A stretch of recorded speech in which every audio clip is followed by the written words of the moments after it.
Okay.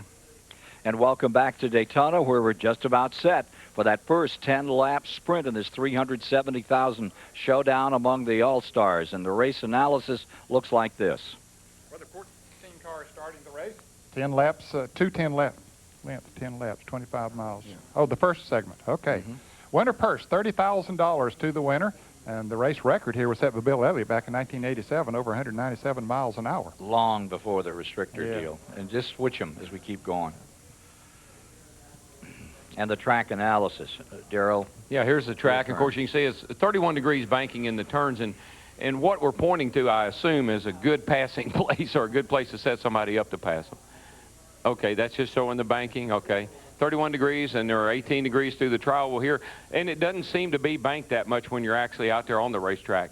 And the straightaway down the back is banked 6 degrees, and of course 6 degrees into a 31-degree banking is quite a ride. For 2.5 miles. Now the breakdown of cars in the race, there are 7 Fords, 4 Chevys, 3 Pontiacs that make up the starting field. And let's take a look at some of the in-car cameras for today's race. Jeff Gordon coming out here with a unique paint job in the number 24. Sell some more toy cars. Yeah. I really am not happy about that, by the way. Huh? I'm not happy about that. Getting into Waltrip's territory there. I mean, if he'd have chromed that thing, I would have been tipped off. If the other one was a Rainbow Warrior, if that was a Rainbow, the other one, this must be a thunderstorm here. In-car.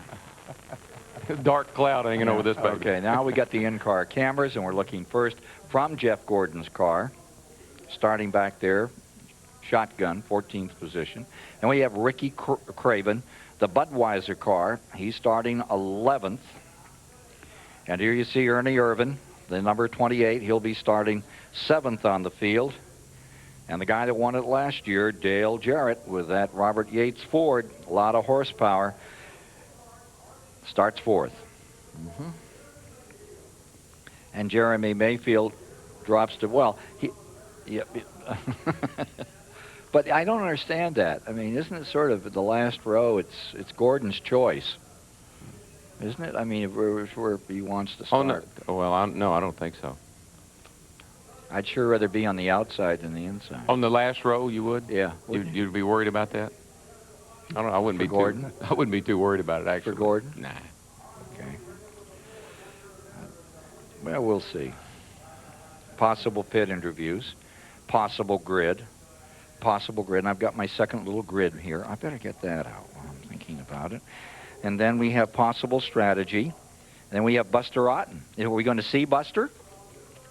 We see the pace car. We don't see Buster. The bus. The bus.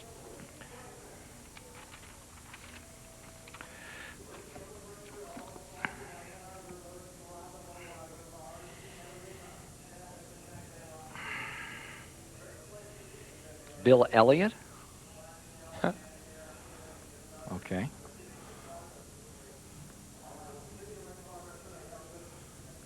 And Bill's there for just backgrounder, huh? Not in it this year. And not in it this year. Yeah, good story, sure. Mike Skinner on the pole.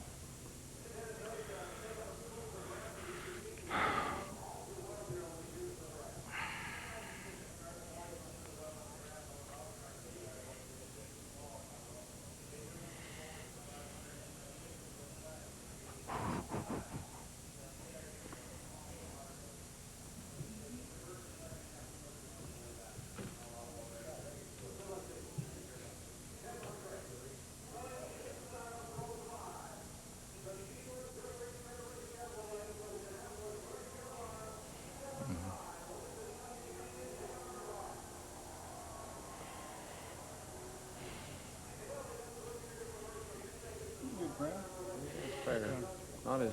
Well, there's so many seats. They keep adding. I mean, my heart, in the old days, this would have been... Are we off headset for a moment? Is this pit stop time? It is. Okay, we're down for a minute? Okay, thank you. I'm off headset.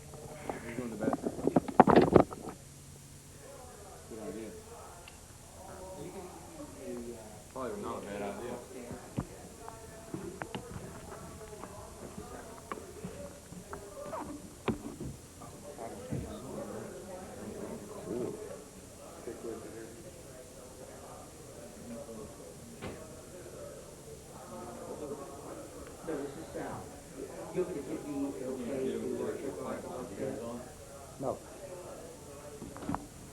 What is it?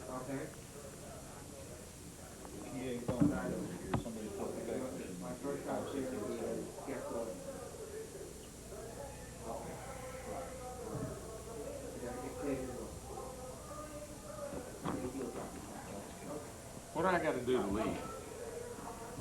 Unhook something here? Just this piece right here, right there.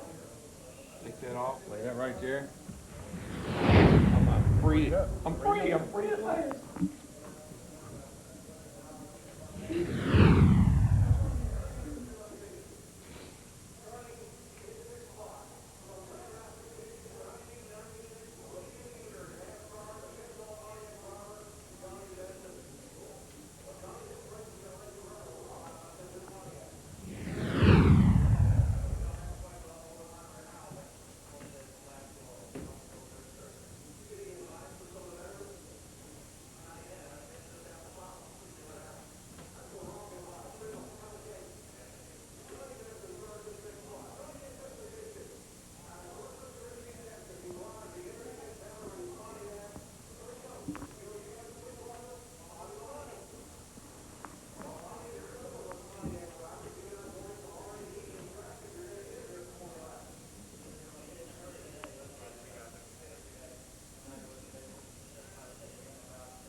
Right here. Mm-hmm. See, Yeah, right now, turn that right. you got to turn it all the way Right. down, because otherwise, when he changes over, Right. we'll have a problem. Yeah. Are you going to be in here for that, or are you going to be over there? No, I'm going to be over there, because I Okay. want to get the PA here. Okay. These guys are already set up. These guys are already set up, but because I don't think Daryl's been on yet. His volume's down, so once he puts his headset on, she put it on there.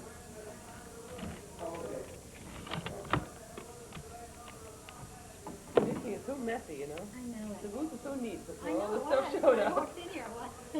Why do they have to have all this Yeah. stuff? Let's go.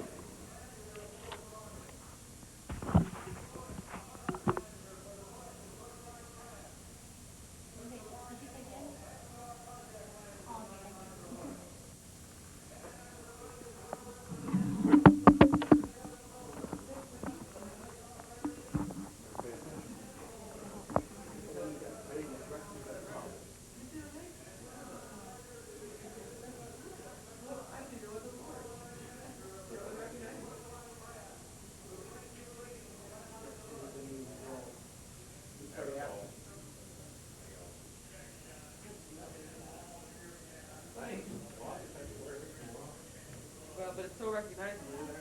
I think you'd probably get tired of it, though. Daryl, you haven't even put this headset on yet, have you? No, ma'am. I've got it turned all the way down. Do I need to put it on? No, you don't have to. I Okay. just wanted to show you where it is. All right. Here's your volume control. I'm going to keep it turned down to All the right. rock hand mic, all right? Don't forget to pop your earpiece out, otherwise it's going to make it a little harder to hear. You got it. All right? Are you staying in here now, or? Yeah. You put me back there. Okay. Thank you.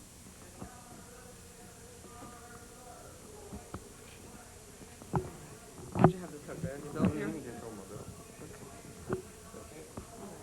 Thank you. Back in action.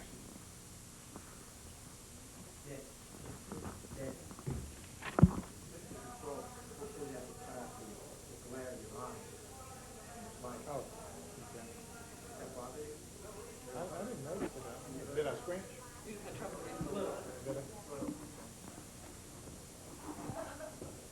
Ned, did you see this radio here?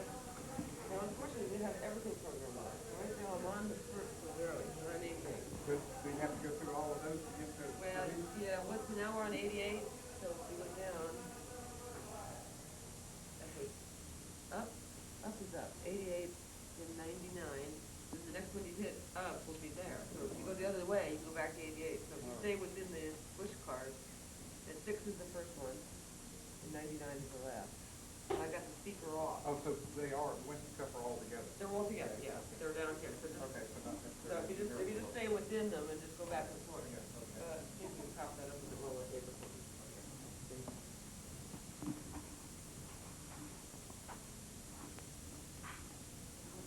Bob Ruther.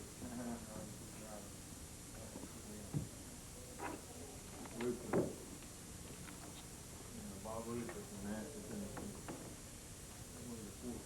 Daytona qualification for 125. We're 15 minutes out. 57, Bob Ruther was on pole. In the 38 Plymouth Crater.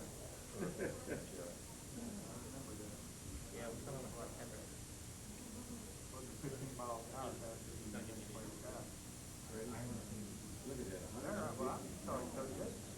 Were you in there? 111 and 11. You were probably in car 11, weren't you? No, he's in 23. Doug Yates, Chapel Hill, North Carolina, Speedway Jones.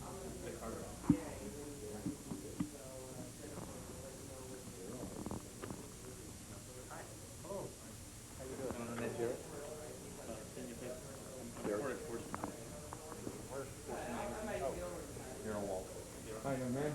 How are you? What do you think of that white That's the old one. What is it? It's Why didn't he use those 100 cars under? That's what we were just talking about a little bit ago.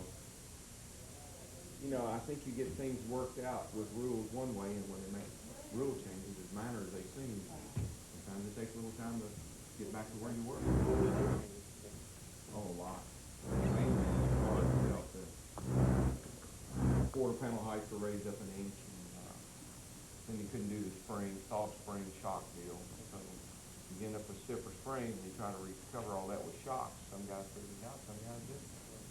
what's your take on the whole weight thing? Is that what you're talking about? Weight? Right now you have light drivers having put up a ballast. That doesn't mean anything here. That'll mean something at Richmond. 50 pounds dragging up off a corner on a short track's a big deal. 50 pounds here, not much to it. It's not a big deal. Might take you one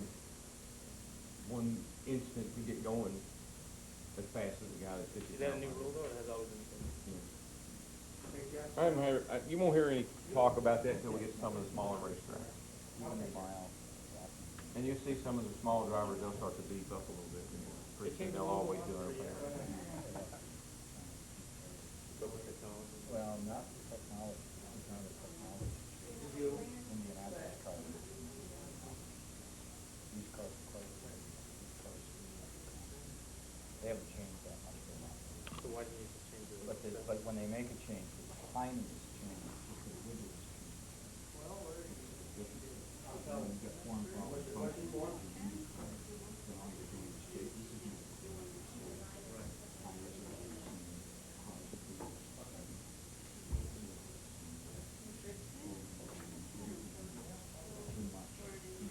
What's the motivation behind that rule? That's a good, see, that's the question I ask. What are we doing? Why are we doing this? What are we trying to accomplish? It never changes anything. You look at the results are the same. All it does is cost people lots of money that is unnecessary, and that's one of the arguments I have. Does it change the standing rule? No. Someone's doing good under certain rules? And then the rules? It may have changed qualifying yesterday, but it won't change the race. Because by the race, everything's the same.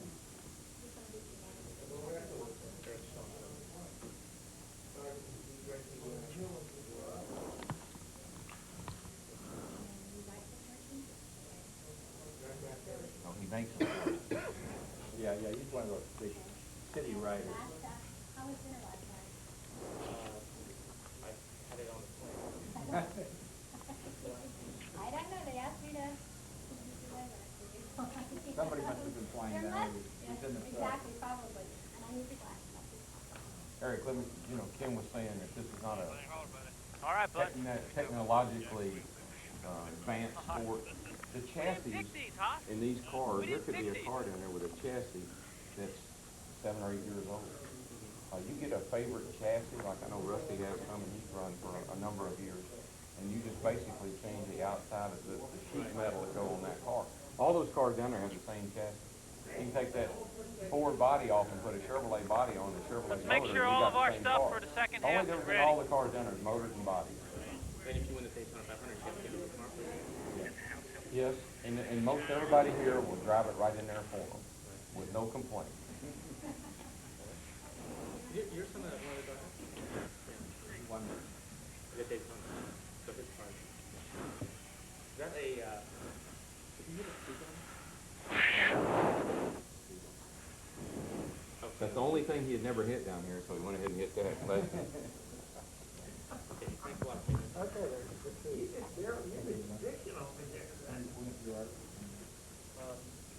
You want to hear a grown man whine, just go over to his car and tell him I said his best. You're going to stay behind.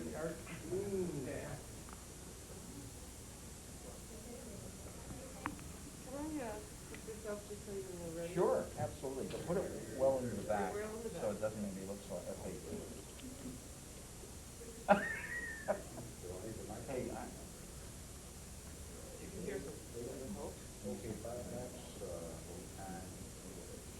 I'm doing those 2 shots. Right there, holding my here with the shot for Benny, and then that's important. You're relaxing, you know, that red sweater.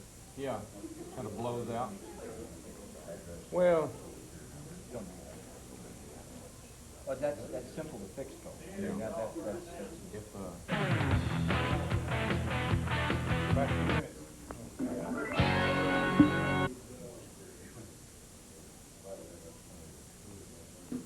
CBS Sports presentation of the Busch Clash. No, you started sooner than that, but you started behind Wendell Scott. Here? On the beach. It sounded like the devil, but it run like the devil. One with the door on, the right with the door, Yeah. tick. Roofer's car? Yeah. Yeah, that thing. you remember that Studebaker Leroy used to bring down here for a modified race on Saturday? That thing is set on the pole about 20 miles an hour. Stop it. Couldn't even keep it running. Didn't want to get Nero at Birmingham. I did. Nero at Birmingham. But Speedy Thompson started 21st. Red Farmer started 24th. Bobby Waddell started 25th. Ralph Earnhardt started 26th. Well, man, I know. And Wendell Scott started 37th, and Ned Jarrett started 38th. Yeah. I did Richard give Wendell the tires back then, or Richard. Petty? Didn't they help Wendell? Didn't everybody try to help Wendell? Well, a lot of us did. I don't remember it. They might have. I don't know. Well, in A lot of us did. 57, I don't know No, either. Richard. 59 and 60, Big Bill saw that. Okay. Sporting artist, Billy Dean. Let us pray. Almighty God, we thank you for this beautiful, wonderful day, in this beautiful and wonderful setting, with all of the excitement that goes with automobile racing. We pause today to say thank you, and you are our God, and we pause to give thanks for all the blessings of life, and we invoke your blessings upon all who make this race possible, for all of the people who are involved. And we ask you to come into our hearts and help us to be still and know that you're God. Shalom and amen.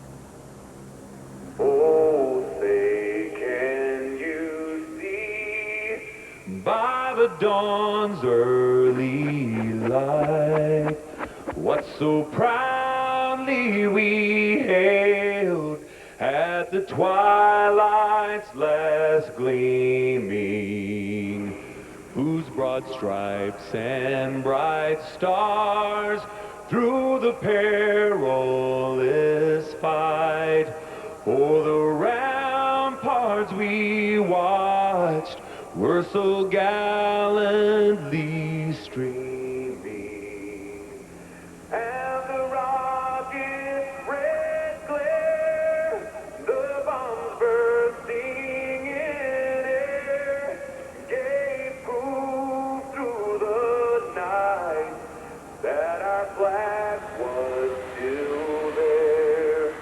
Oh, say does that star-spangled banner yet wave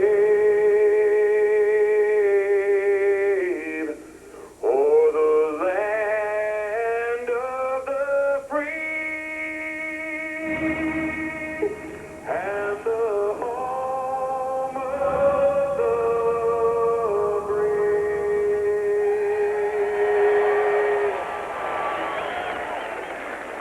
Amen.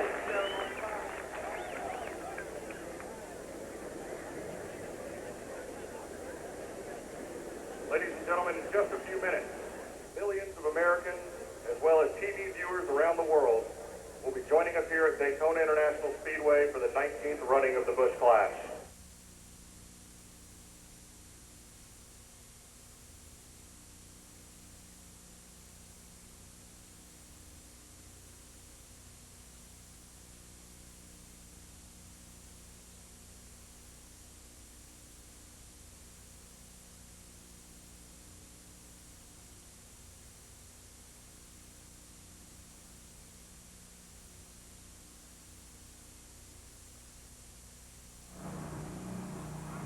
Why do these cars with Yep. headlights run faster than the ones without?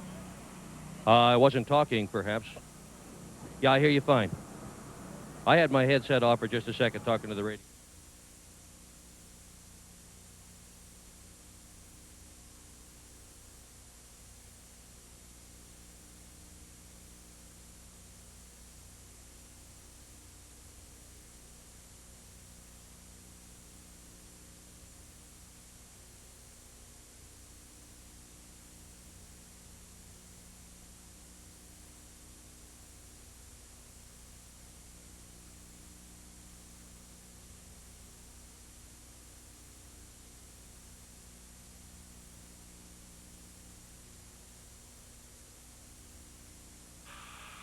One, two, three. Got you loud and clear.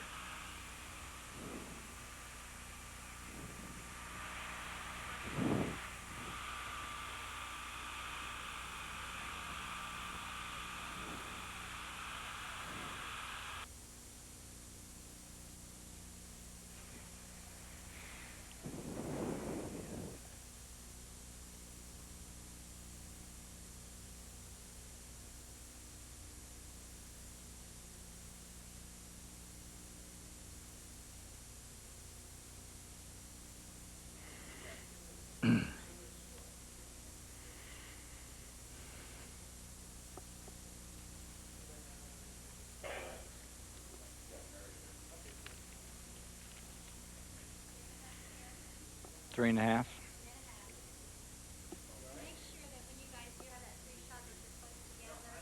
Thank you.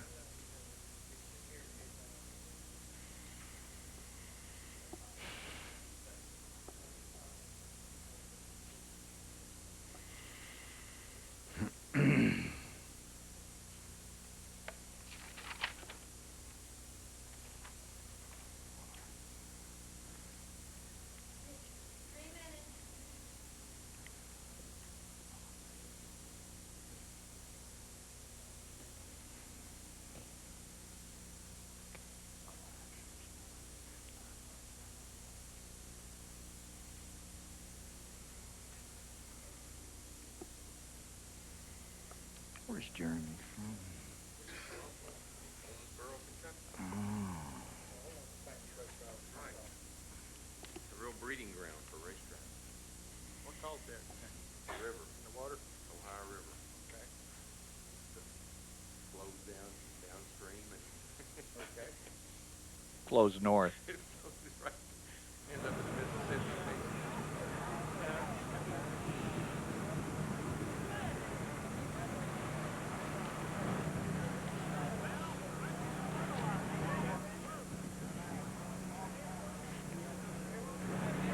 My man. And he's selling the papers himself to the...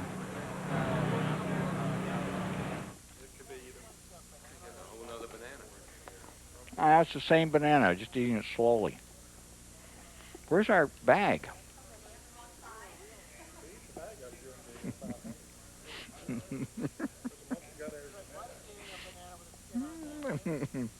Yeah, he would.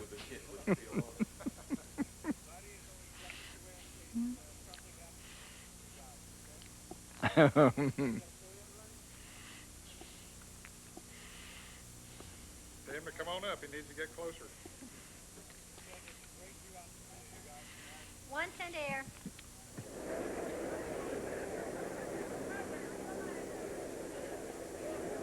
Stop again. You're pushing it out. Okay. Okay. 1 minute to air.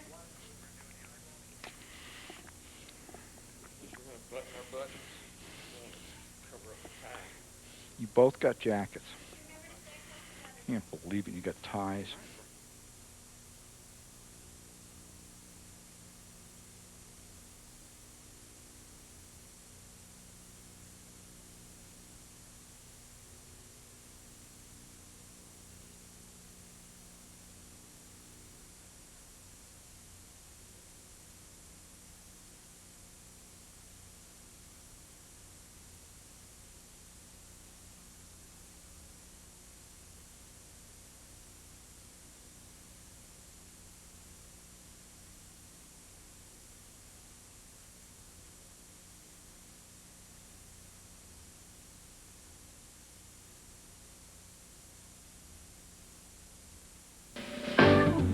CBS, welcome home.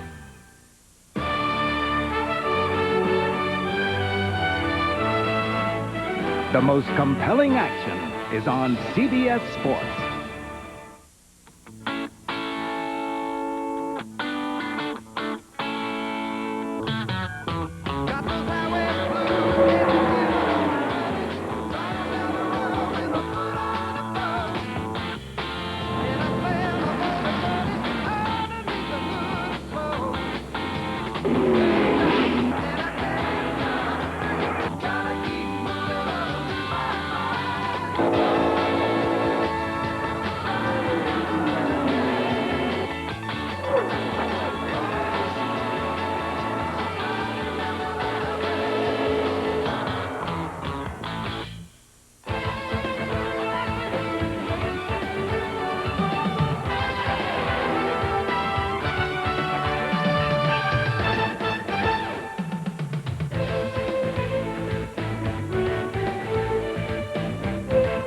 Here at Daytona, we have a perfect day to kickstart a new series of Winston Cup racing. And today, it's NASCAR's All-Star Race. The 14 fastest of 1996 in two 10-lap sprints for $370,000. Let's meet the pole sitter with Mike Joy. Ken, the last time Terry Labonte came to Daytona as defending Winston Cup champion, he won the Busch Clash. Well, that was 1985. And Terry, in this of all races, this sprint race, how hard is it to keep that front spot?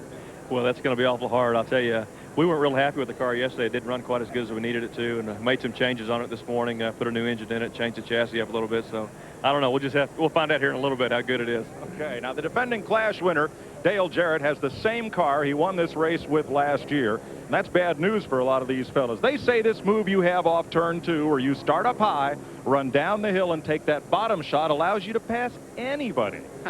Well, I think what allows me, it's not anything I do. I assure you it's what's in those frame rails that allow me to do that. And Robert and Doug Yates and Steve Allen done a great job with the engine. Todd and the guys in the fab shop did a great job with the body. So I can drive the car about anywhere right now, and that's a lot of fun. Well, you've met the defending Winston Cup and defending race champion. To meet the entire field, let's go to CBS Sports Motorsports editor who will call today's race, Ken Squire. Ladies and gentlemen, introducing your all-star lineup for the 19th annual Busch Clash. Drawing 14th and last position, the 1995 Winston Cup champion, number 24, Jeff Gordon.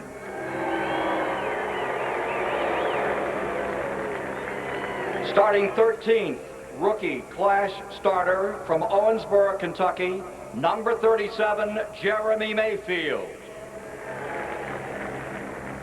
12th on the grid, his second class, number 22, from South Boston, Virginia, Ward Burton. 11th, number 25, rookie class starter from Newburgh, Maine, Ricky Craven.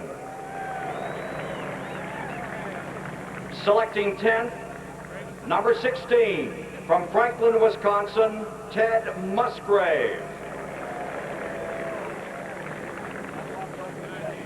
Starting 9th, 6-time Flash winner, 7-time Winston Cup champion, number 3, Dale Earnhardt.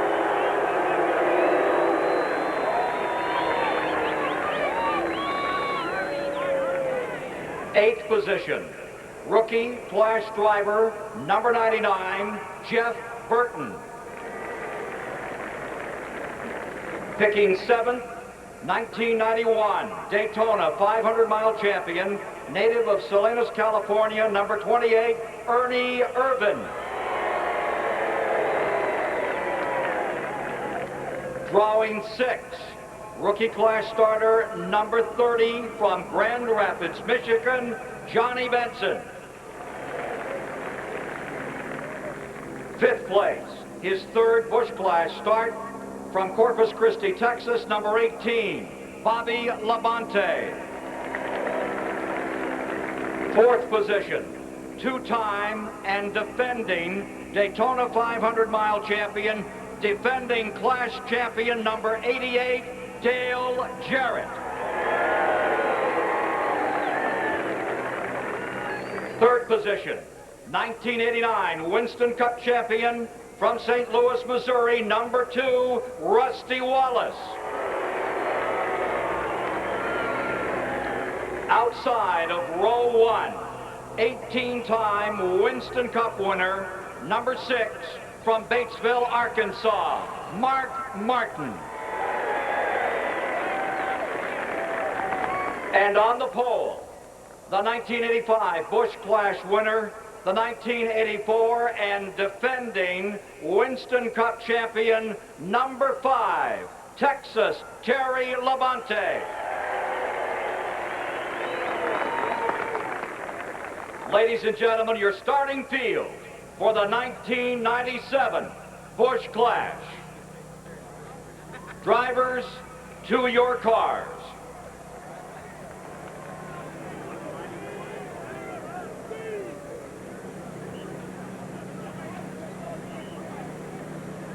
CBS Sports presentation of the Busch Clash is sponsored by Smooth Busch Beer and Easy Drinking Busch Light. Busch, the official beer of NASCAR.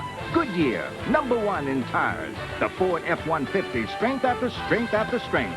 And by Econo Lodge. Spend the night, not a fortune, at Econo Lodge.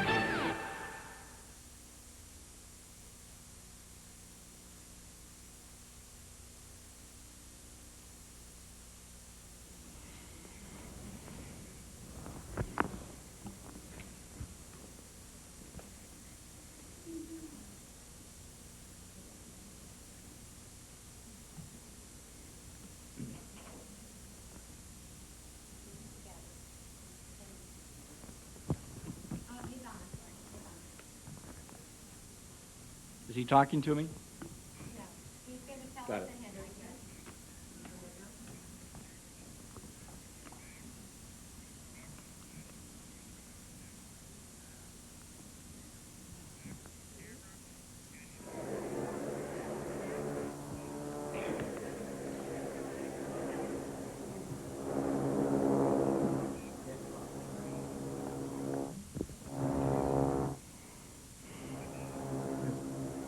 Yeah.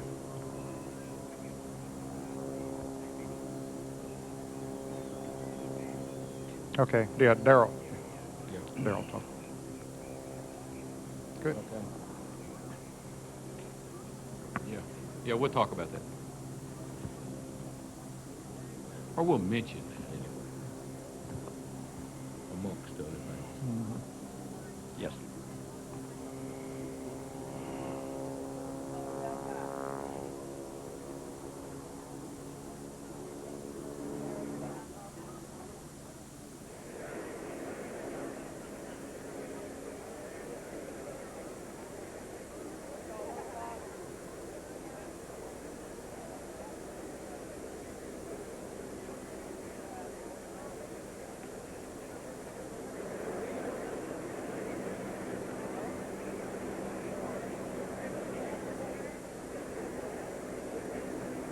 You couldn't have a nicer day for a race than what we have right here at Daytona International Speedway. The temperature may break 70. The 14 drivers will face off against a headwind of about 10 miles per hour down the backstretch. The man everyone is talking about, as always in this race, is starting 9th, and he's standing by with Dick Bergen right now. Well, it's a go-fast kind of race, and this is a go-fast kind of driver, Dale Earnhardt. He's made this show 10 times. He has won it 6 of the 10. How about it, Dale? You ready to go get him? Not quite, but I'm getting buckled up here. Is there any strategy for this event other than running flat out? Right, flat out. Well, that's the way he's going to have to run it. He's got a great horse to run it in, Ken Squire. This is the same car that finished 2nd in last year's Daytona 500. The Duke speaks. The man in black, the Intimidator, ready to give it a go here today. Hello, everyone, and nice to have you with us at Speed Weeks coming up, the 125, the 300, the 500, all on CBS this year, and joining us once again to do all of that, the two-time Winston Cup champion, Ned Jarrett. Let's talk about this race for just a moment. Well, to get into, Ken, you had to win a pole position during the 1996 NASCAR Winston Cup season. 14 drivers did that, but one of them was not eligible for the Busch Clash. Bobby Hamilton actually won 2 poles during the season, but Richard Petty, his car owner, chose not to carry the Busch decal on his race car. And that's a family thing, the choice of his own to make, and he's in the garage today. So, with him out of it, there were 13 of the pole winners that's in the race, and then there's a wild card entry, and that is Rusty Wallace coming from the second round fastest qualifiers. It's a 2-segment race.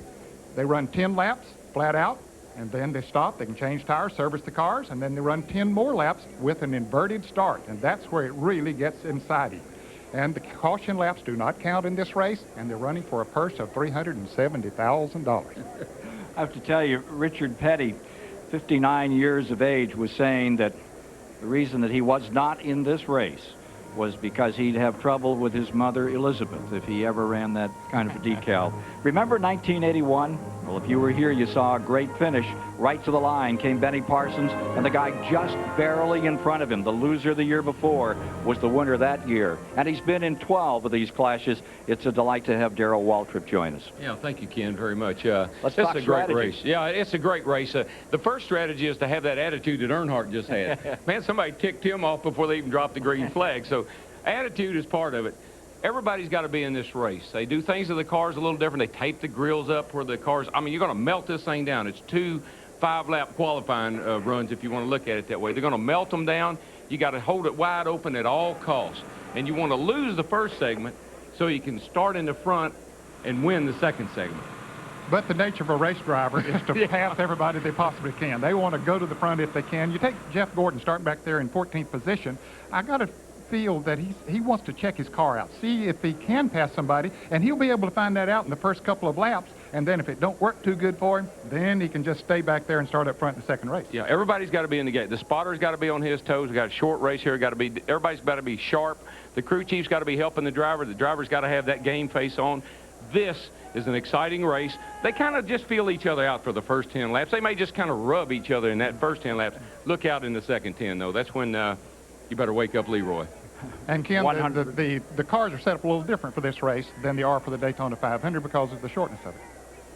So we're just about down to it, ready to get that command to fire this one up and get the 1997 Winston Cup season underway And with now, this, the Busch ladies and gentlemen, Clash. for the most Let's go famous words in trackside. motorsports, today's Grand Marshal, the Regional Director of Public Supermarkets, Mr. Ralph Phillips.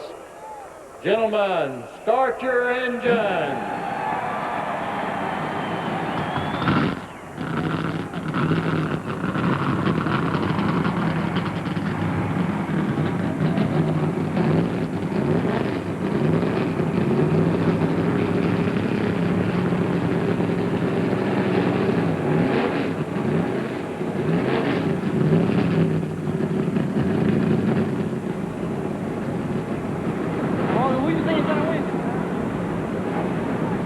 The Sweet Thunder rolls once again over Daytona.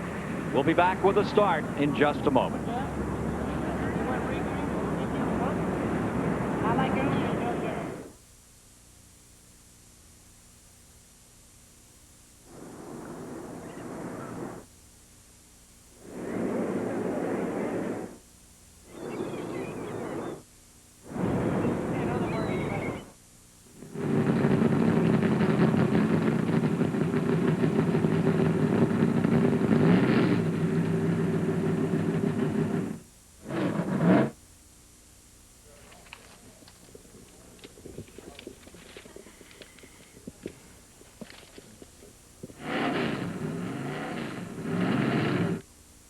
need a stopwatch out of it. Where's my stopwatch? Here. I've lost my Without a stopwatch. No. Is that mine? It's not mine. Oh, it's mine. See, it's this. See? Right Yeah, there. I see that. That's why I thought it was yours. Okay. Y'all need stopwatches. I need binoculars.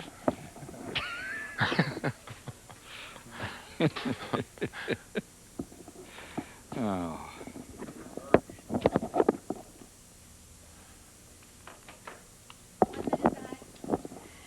Wouldn't it be nice if we knew what was going to happen? I can tell you what's going to happen. I can too, but that would Yeah. take away from the drama.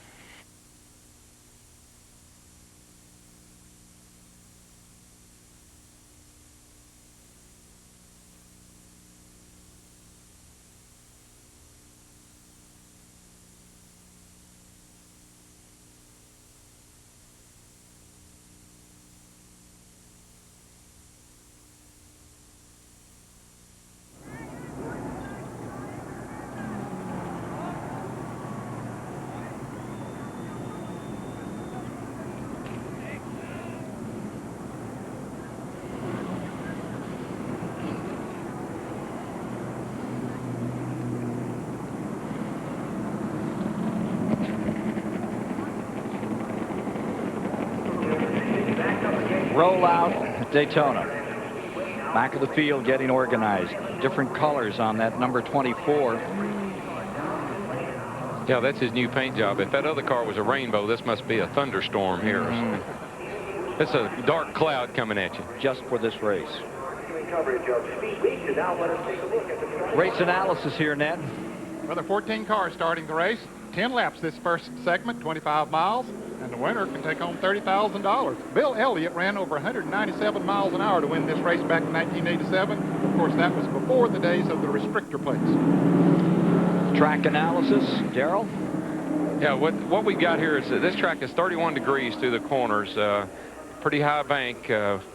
Only Talladega is higher. And then as we move off the corner, that's off turn 2 there, and you move down the straightaway, or into the trial wheel, actually. The trial wheel's 18 degrees, and it doesn't drive that way. It did fit. The trial wheel feels fairly flat, so not a real big transition out of the trial wheel onto the short straightaways, which are banked 6 degrees, just like the back straightaway is. But let me tell you, when you come off that back straightaway 6 degrees into that 31-degree banking, that, my friend, is a real ride with a lot of downforce. And on this 2.5-mile track, the car that seems to cut the best and have the most power coming off that number 2 turn has been the number 88 of Jarrett, who's driving the same car in which he won this race a year ago. Manufacturer's breakdown for this race: 7 Fords, 4 Chevrolets, 3 Pontiacs, ready for the go. Yeah, it takes a lot of horsepower to do what he does over there, and everybody knows that he's got the horsepower. If he can get himself in a position, he should be a real favorite in this race. Take a look at the in-cars here. You're riding with Jeff Gordon, shotgun position, last on the field, 14th. That looked like a long way to the front, doesn't it? Ricky Craven starts 11th, pride of New England in the Budweiser, number 25. Ernie Irvin's number 28. He'll start 7th today, right in the middle of this block. And then there's last year's winner, Jarrett, number 88, outside of that second row. Ned, you got to tell yourself it's a 10-lap race. It's 10 laps to go in the Daytona 500, and you got to have at it right now if you're going to win the thing. Good analogy. Hey, they get one lap. You know, that's where I think Earnhardt has a big advantage. He can think like that. And the other guys are kind of, like I said, the first 10 laps, they kind of feel each other out. Excuse me, pardon me, can I get in here? He doesn't feel that way. The starting order for the second segment of the Busch Clash, inverted from how they finished in segment 1. We wondered how the drivers would approach this first segment. I'll try to maneuver around, see what my car can do by itself or you know, around other cars the first 10 lap segment, and then after that, you know, that's when my strategy starts coming in. If I can't win the first segment, then I think that, you know, I'm going to try to be somewhere mid-pack so that it's a little bit easier to try to get to the front for the second segment. A lot of guys, they say if you if you lag back in the first segment and you end up starting in the front, it's better. But, I mean, most of the guys know it's not, because just about the time you get to the first corner, you'll get drafted by in the back straightaway. I race for every position because that's what I do. So, you know, we're going to try to lead anything we can or be as high up in the finishing order as we can, just because the fans expect that and deserve, you know, that. Mark Martin, his 10th appearance in the Clash. 3 drivers have been here for 11 previous runs. They include Terry Labonte and Rusty Wallace in this one, as we get set, and of course Earnhardt coming to green this time by. Well, they get the engines revved up and get ready to go when the pace car pulls off the track, coming off of turn 4. Yeah, we got a new pace car driver. And Buster Otten is taking over for the late Elmo Langley, 2-time Winston Cup winner, who died of a heart attack while we were in Japan at the end of the year. I think in those pieces we just saw, some drivers drive with their heart, some drivers drive with their head, some drivers drive for the mighty dollar. That's what we got here.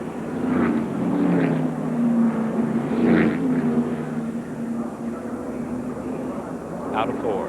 I'd like to have a heart monitor on those guys right now, because mine's beating 900 miles an hour. Pace car is in.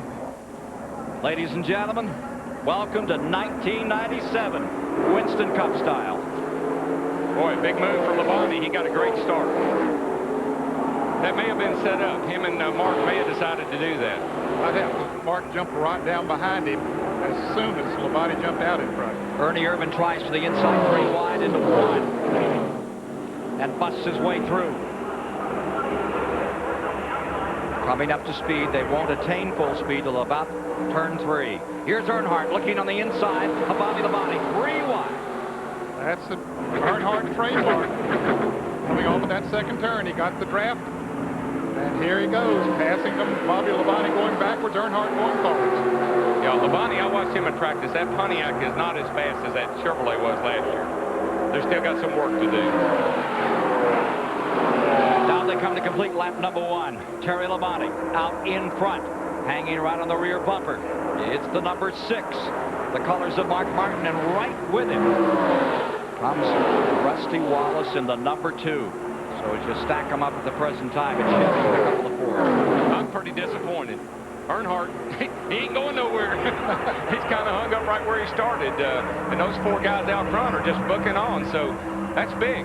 Yeah, they're hooked up in single file out there while the others race for position back there, and they're just pulling away. Yeah, they won't get away. There's no way you can get away. As soon as these guys back here bunched up, get lined up, they'll catch them back. But I'm surprised Earnhardt couldn't go any further up than he did. Well, he doesn't really have any room there now, Darrell. There's not much of a place for him to go. No, it's not. He's bumper to bumper, as we say. Door handle to door handle. Coming around to complete lap number 2. Oh, here he goes. He's looking down on Ernie there.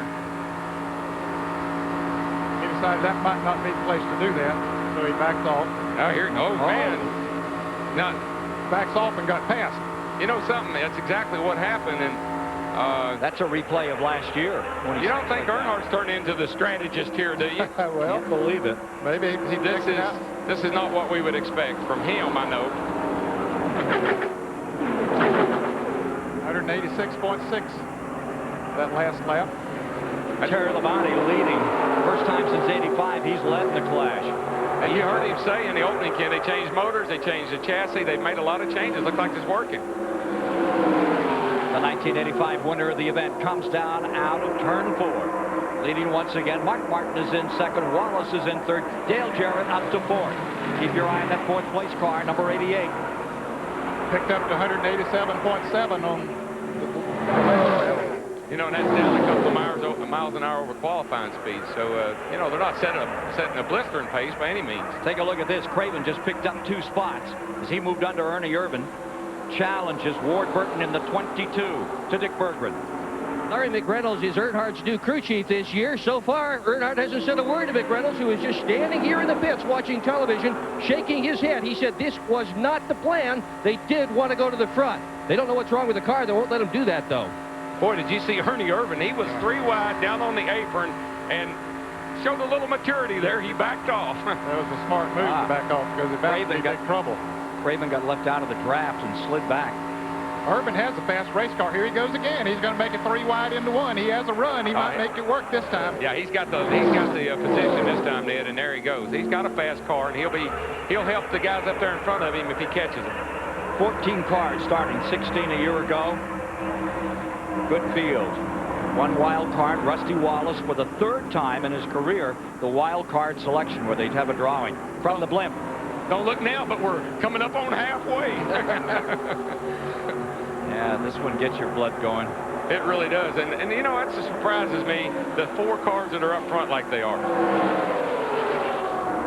I knew Terry starting on the pole had it, that's a good place to start, but I didn't know if he could stay there or not. He's hanging right there, and I think that threesome back behind them have hooked up in single file, and they're gaining on the leaders. That's the 99 of Jeff Gordon leading that threesome. You're not going to get away very long if you can keep everybody in line. Everybody will get back together if they'll stay a single file.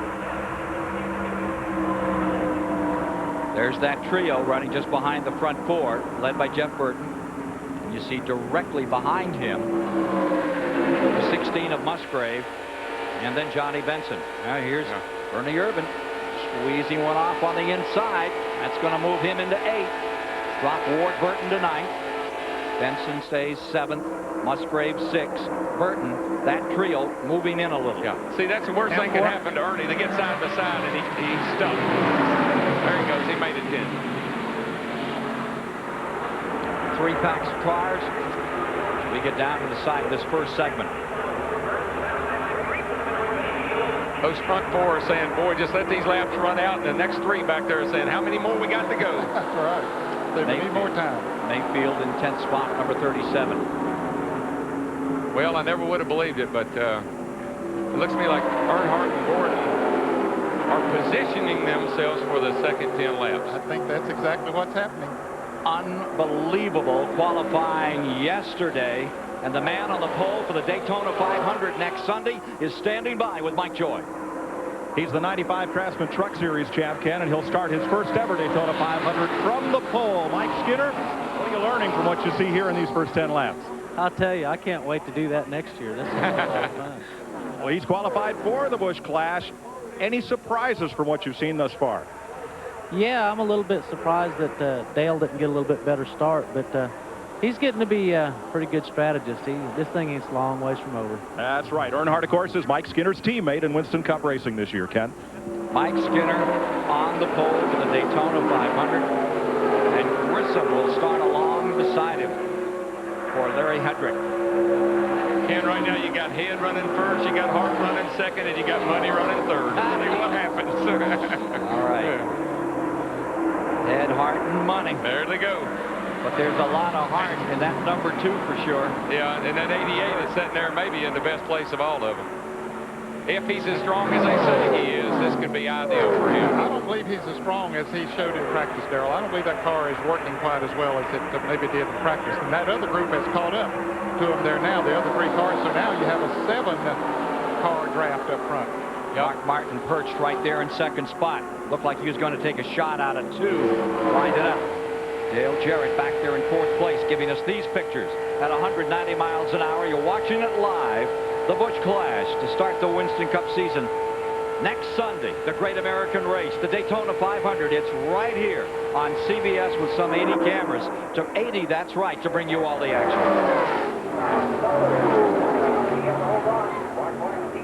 They continue to move them around in the draft. To the outside goes Jarrett. He's looking up there. Are we? We're coming up on the halfway, aren't we? 10 laps. I mean, this is the last lap right here. First segment coming down. This is where it gets interesting. Who's got what? Here comes Rusty trying to make a move. Or Martin had gotten around Rusty Wallace, and he's trying to make a move. He wants to Ford to win it, but I don't think he's going to win this first segment. Terry Labonte has him covered. Terry's got him covered this time. Down they come to complete the first half. Into the line, and to start 10 laps will be Terry Labonte. Right with him comes Martin to the outside, shoving it forward across the stripe with Rusty Wallace in 3rd. Well, it'll be interesting to see what will happen with those guys who are out back in this one. Now you see they'll be able to come in, make a pit stop, and service those cars, make some changes. Some of them will certainly want to do that, and see if they can do better the next one.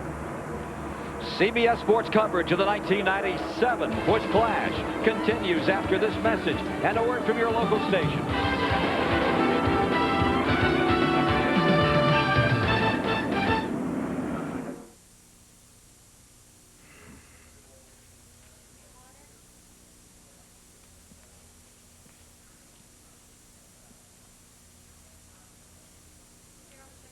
Yes, I would.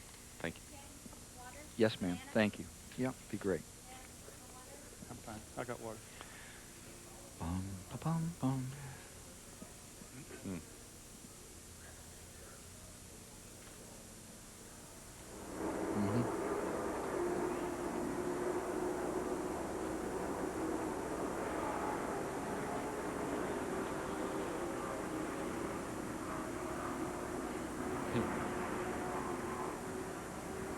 Is he in the hospital right now? No. Yeah, he's going to start some treatment here pretty quick, but hadn't started yet.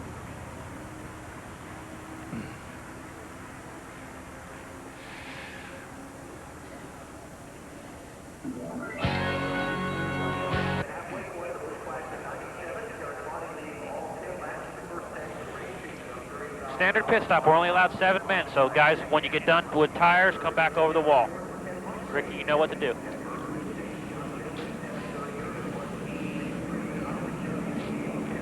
All right, Jeff, I didn't hear what you were saying.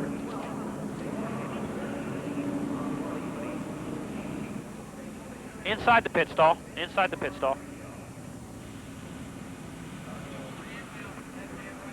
Right. When you're done, there'll be nothing in the left and a half in the right. Okay. Mike Trower, you're clear on what you're going to do.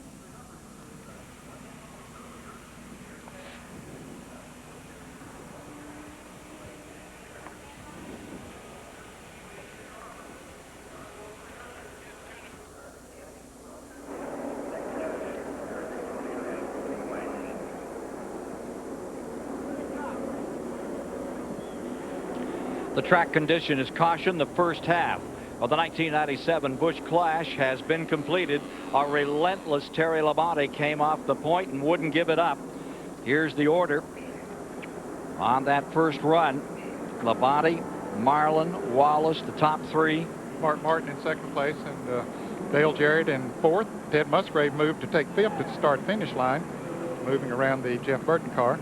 Gordon to 12th on that finish. Ricky Craven got himself a 9th. Mayfield in 10th. So when they line them up, those that were in the rear will be up in front, and that means you're going to have Earnhardt and Bobby Labonte in the front row. Let's go to Dick Berggren. Well, Earnhardt is going to be coming in here very shortly. Here he comes now, and they're going to put 4 fresh tires on it. Stickers, that was a last-minute decision. They were going to put tires on the car that had been roughed in earlier, and at the very last minute, Larry McReynolds said no stickers. The problem with the car seems to be, have you heard this story before? Ignition. Same sort of situation they had last year. They're switching to the second ignition system, and hopefully he'll have a better shot at the second half. That's the one that really counts. Let's go to Mike Joy. In the defending champions pit, Dale Jarrett, they put a right front tire on Jarrett's car and made a very slight chassis adjustment to the left rear jacking screw. And it looks like they're starting to let a little air out of the left rear tire, and now they're going to replace it. The left sides, they're mounting sticker tires, a contrast to what Dick Berggren reported. And having a little look at a tire rub here on the left rear fender. Hot stickers on the left side, and little change here on the right side. He's talking to his driver, as you can hear in the background. Okay. To torque it up. What changes are you making, and why? The car's a little bit tight, Mike, so took around to bite out of it, add a little air pressure to the right rear, and send him on his way, and hopefully he can go from the back to the front like he did last year. Gary Hood is up on Bobby Labonte and on Johnny Benson. Ken? Field getting organized for the restart and the second half of this race. Inverted start. Action in the $370,000 Busch Clash.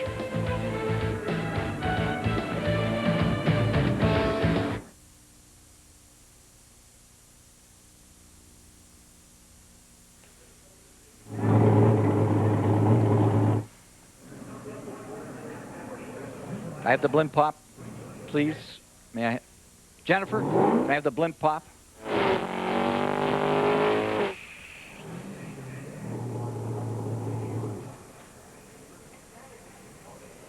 All right, Ned.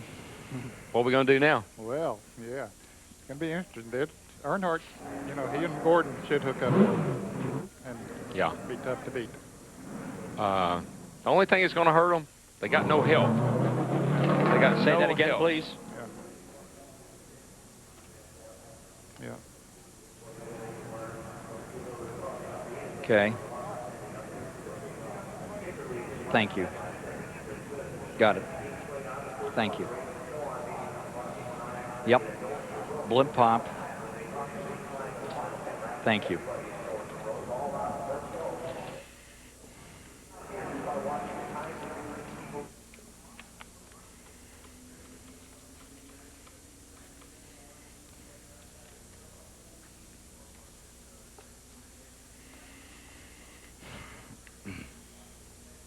I believe Earnhardt got his ignition fixed. I'm sure he did. It sounds much better to me. Yeah.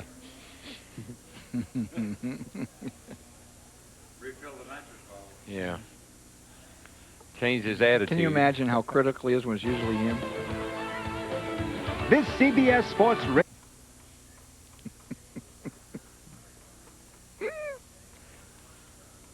Thank you.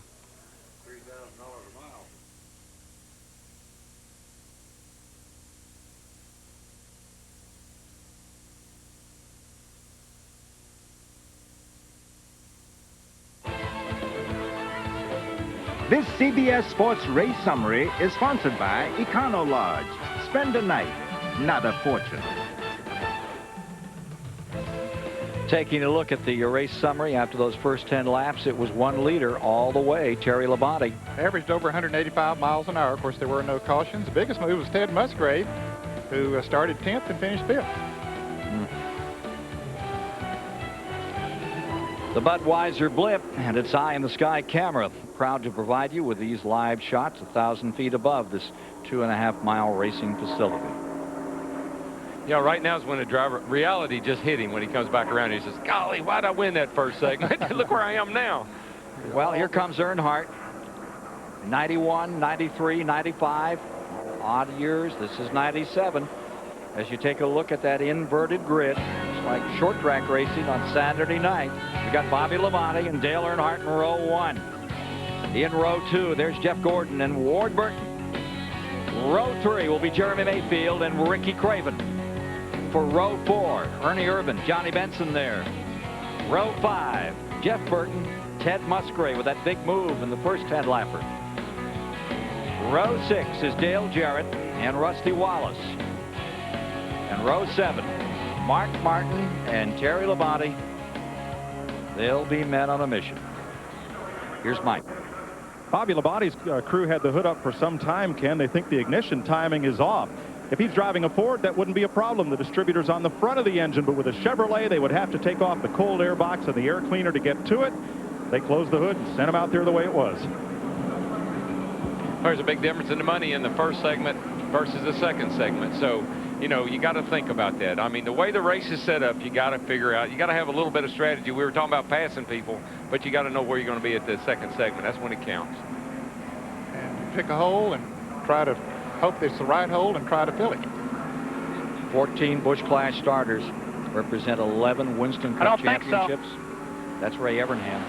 150 pole positions, 198 victories, $109 million in winnings rolling around that track. Jeff Gordon settles down and gets ready for this run. And he's wishing Rick Hendrick well, going in for some treatment in the hospital. Yeah, I'd like to say hi to Rick, and also like to say hi to my dad, and hope he's doing all right today. How is Leroy? He's doing very well. He's taking some treatments now, and, you know, I miss you, Dad. I wish you was here. Your biggest fan. Well, here's Jeff Gordon looking out from the inside of row 2. Pace car coming in. We're ready to go racing once again. With Ned Jarrett, Darrell Waltrip, I'm Ken Squires. We watch them come to the line for the 97 Busch Clash decision time. 10 laps. Clear high, clear if you want it. the Labonte hadn't been able to go. You know, his cars looked like it was real slow, but he got a good start there. Fading back a couple of spots, Earnhardt. Maybe just getting his breath. He probably didn't want to get hung out if he could help it. Look at Jarrett coming out of the back. Oh, that's a perfect scenario when you're in the back. They're 2 or 3 wide up ahead of you. It really gives you a lot of draft. Jeff Burton goes. Benson goes. Craven trying to stop him. Started to move out. And look at right in between cars, Ernie Irvan. Wow, Jarrett hoped to follow him through there, but he couldn't get there quick enough. That gap closed up on him. But he took 4. Ernie Irvan's race cam. He's the guy that's on the move. He's 190 miles an hour. And we got them 3 abreast back there. Now they get down to 2 as Ricky Craven backed off a little bit. Out in front, Bobby Labonte. Jeff Gordon still lying there in second spot. And there goes Gordon. I think he's got the move right there into turn 1. He probably should bring Rusty with him. And Rusty came from 12th to 3rd in 1 lap. And there's Ernie right there, too. So they're looking pretty good right now. What a move on Rusty Wallace, going reminiscent of some of Dale Earnhardt. Look at Jeremy Mayfield down here, Ned. Jeremy Mayfield 3 wide down on the inside, and he's going by. Dale Jarrett on the bottom, headed for 3. Pitches it down in. Ernie had a problem. Ernie really had to get out of the throttle. Ken, look at him. He fell way back. 14 guys with one thing on their mind. Checkers or wreckers before this one's over. There's still 3 abreast. Bobby Labonte, the meat in the sandwich. He's just trying to hang on there.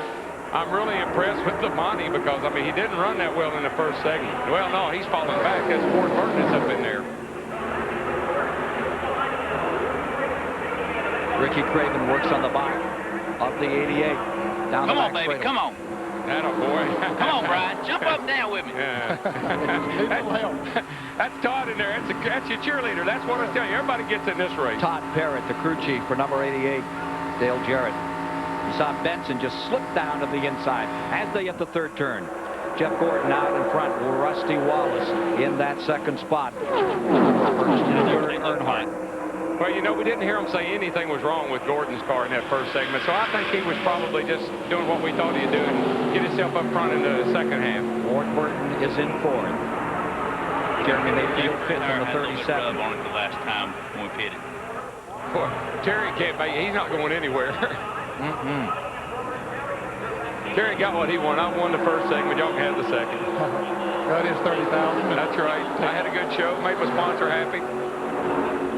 Listening to Todd Parrott trying to bring the 88 of Jarrett around as Gordon continues to lead. Wallace number 2 in 2nd and Earnhardt number 3 secures 3rd, and there's about a 2-car length interval between 3rd and 4th position as they come down out of 4. You got to be impressed with Ward Burton and Jeremy Mayfield. I mean, those are young guys that are very inexperienced in this race. Back in 6th, Jarrett. 7th, Benson. Benson doing a great job also. This is his first Clash. 3 Pontiacs came out for the start. Now take a look up in front. Here is Gordon leading. Gets himself about a 1-car length advantage off that critical 2nd turn. If you can get out of there quickly and get that car caught right, you can really build that horsepower up in the back straightaway. I've been impressed with Rusty this week down here. He qualified well. He's running well here today. And, you know, this is not one of his favorite racetracks. Mike Joy standing by, former winner of this event. 87 winner of the Clash and the 500. He's been in 14 straight Busch Clashes. Bill Elliott, what are you seeing out here now? Well, it looks like if Russ can go down on Gordon, I think Earnhardt's going to try to capitalize on that situation. But it's going to depend on if Gordon will give him the room to pull down on him. As I saw in the last race, it's kind of they fought a little bit, but I think Mark kind of gave up a little bit on Terry. But if Rusty pulls down on Gordon and gets it too wide, I think Earnhardt's going to capitalize on that one. If the front 2 cars or 3 cars stay single file, are you afraid to pull out if you're behind them? Well, I think at this situation, it's, you know, for no longer in the race is, I try to pull out because whatever you lose, either you're going to win the race or you're going to the back, and, you know, second, you ain't going to do no better. So I'd go for it. It's hero or zero, Ken. Absolutely. Bill Elliott, man who started this race 14 times but not in it this year. Last lap at 188.4. That's a lot quicker than the first race. And I'll tell you something, people at home may not realize it, but that guy in front right now is doing a lot of defensive driving. he's not running the line that he would be normally running if he wasn't trying to hold them guys behind him. He runs the middle of the racetrack. He runs around a good bit off to the corner, different lines, seeing if there's anything there. Jarrett looking on the high side, nothing there, and Ernie Irvin comes underneath him, sets him back, and with him goes to number 6. Up another spot, Mark Martin. But more on Ernie Irvin. Let's go down to the pits. Ken, they're not happy with Ernie Irvin's car. They're not exactly sure what's wrong. Robert Yates said it just won't run. Ken? You know, he had a thing going toward the front there, and then all of a sudden he got 3 wide going into 3 over, and it looked like took the air off the spoil, and he really sent him backwards. He's coming back now, though.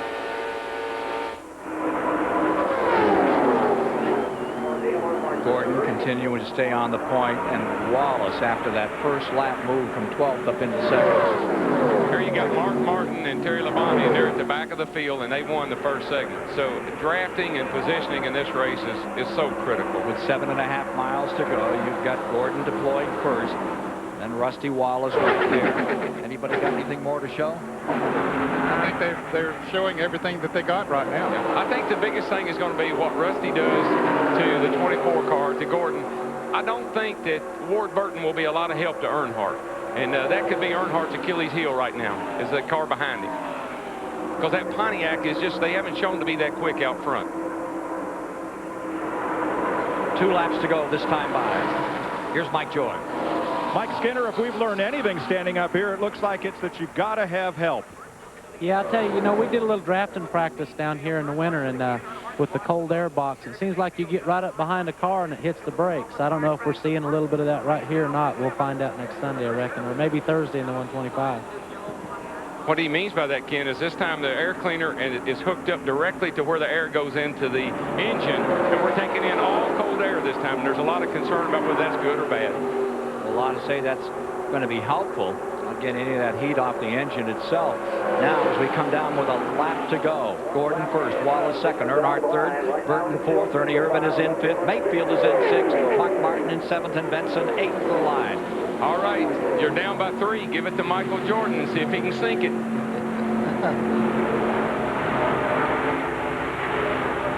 See if Jeff Gordon can hold off Rusty Wallace. Out of 2. This is the toughest part in the race right here. It's when you come off that corner and want to know if you wonder if you got enough to make the move or not, and he doesn't have. That's pretty much a done deal, looks to me like. Gordon takes us down out of turn number 2. Wallace closing in. Yeah, he needed to make his move off turn 2. It's a done deal when they come off a 2. Down for the checkers. To the stripe. 3 wide out and back for where it counts for the big money. Across the line for the checkers. Give it to Jeff Gordon, his second win in the Busch Clash. Won it at 22 years of age back in 1994. Wheels another victory here today. Gordon coming out on top. Wallace in second from 12th spot. Then it's Earnhardt for third. Ward Burton in fourth. Ernie Irvin in fifth. Mark Martin comes across sixth. Dale Jarrett back there in seventh. Let's see. That would, in that last shuffle, Ricky Craven back up to 8th position. Johnny Benson dropped to 9th on that last lap, and Jeremy Mayfield wound out the top 10 with Terry Labonte, Ted Musgrave, Bobby Labonte, and Jeff Burton rounding out the top 14. Victory lane's where they're headed. That's where you'll be headed to meet the winner of the 1997 Busch Clash right after this.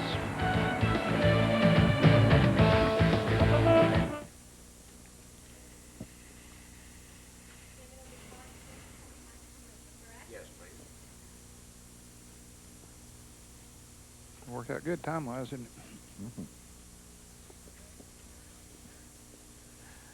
It wasn't very long, was it? Got her over with. I mean, I hadn't even worked up a sweat. Yeah, but you got the tie. It's a nice tie, isn't it? I'm pretty upset. Well, if I had a tie like yours, I'd be upset, too. Be careful. Elizabeth might be watching on the dish at home.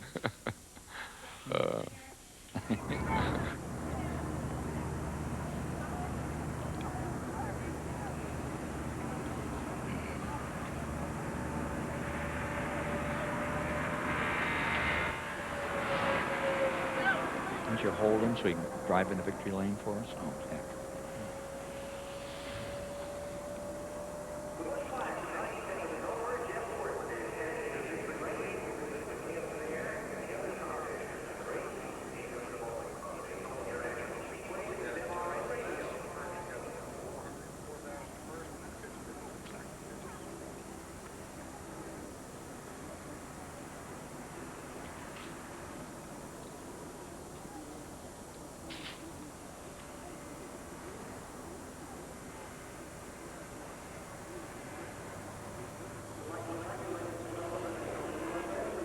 I know. See, watch him right here in the middle of these cars. All of a sudden, oh, he got hit. That's what happened.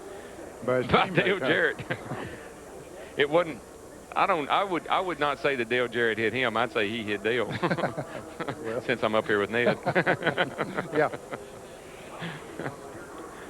Okay. Okay. Okay.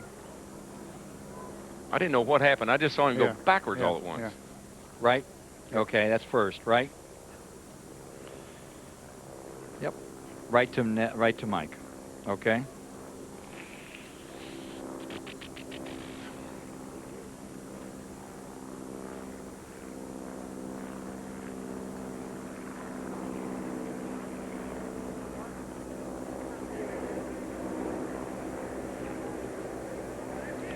Back with you at Daytona, and let's go right to victory lane with Mike Joy. Jeff Gordon climbs out. Ray Abraham told him, don't jump on the roof. They've still got to get this car through post-race inspection. Second win in the Busch Clash for Jeff Gordon in that second half. It started out kind of wild there, and then you took command, and that pretty much dictated the race.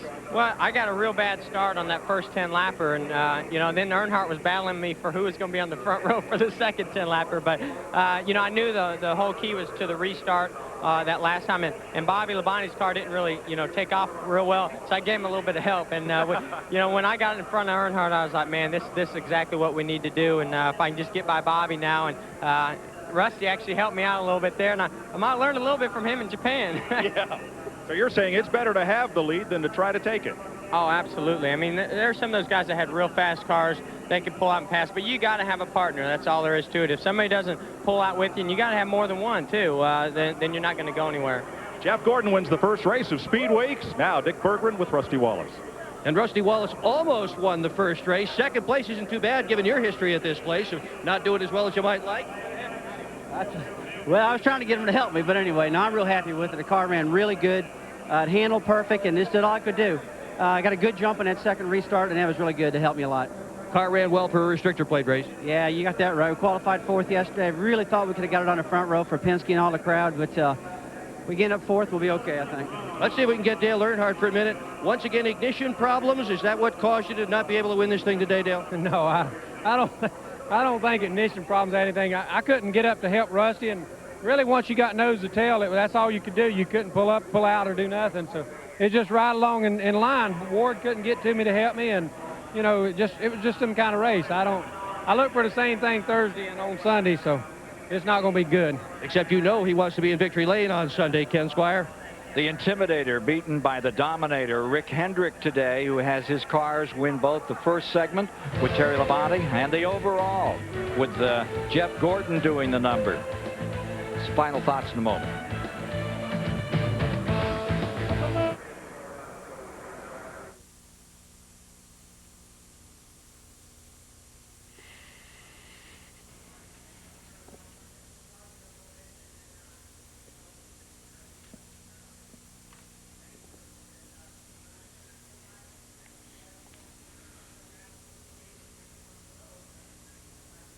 Can we talk about the 500?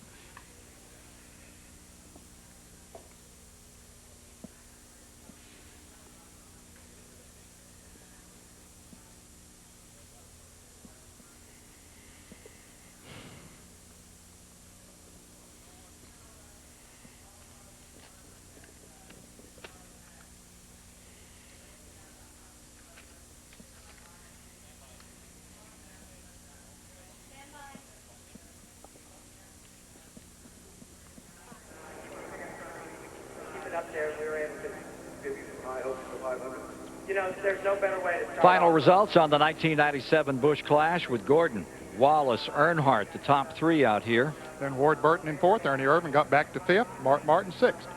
Taking a look back through the field. Yeah, Dale Jarrett had a good run, but not like I know he'd like. And there's our buddy Cravens and Benson there.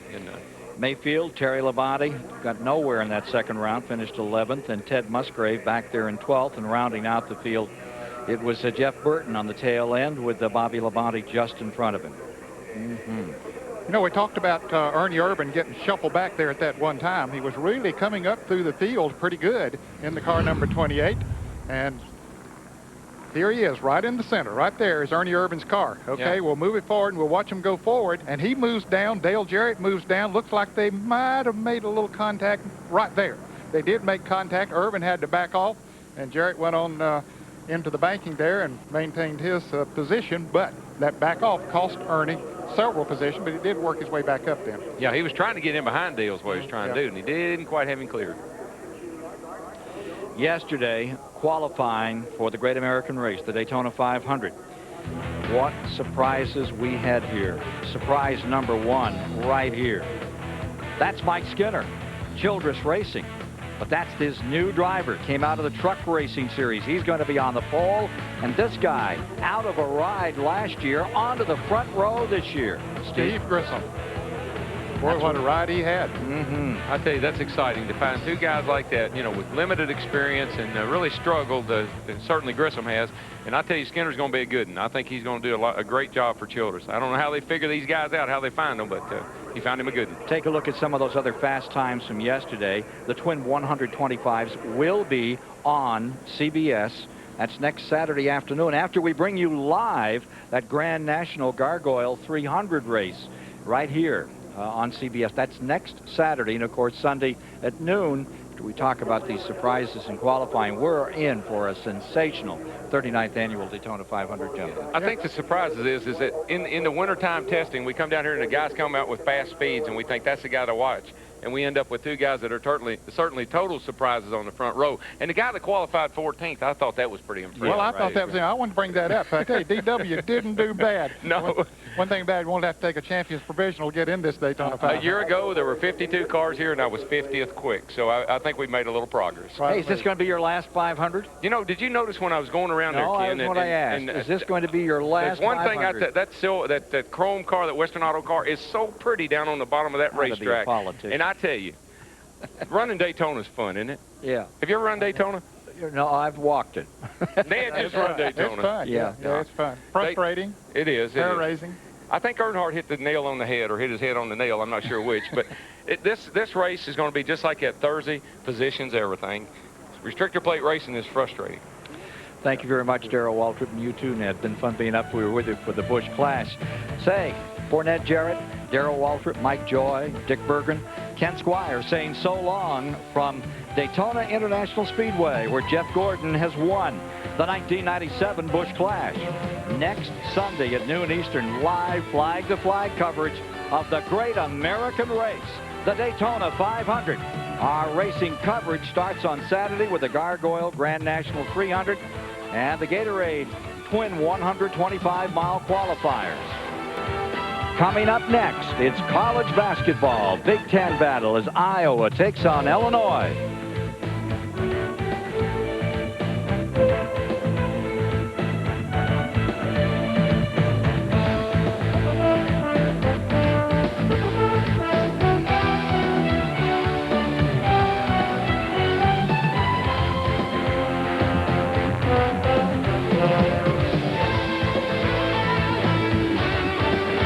This has been a presentation of CBS Sports.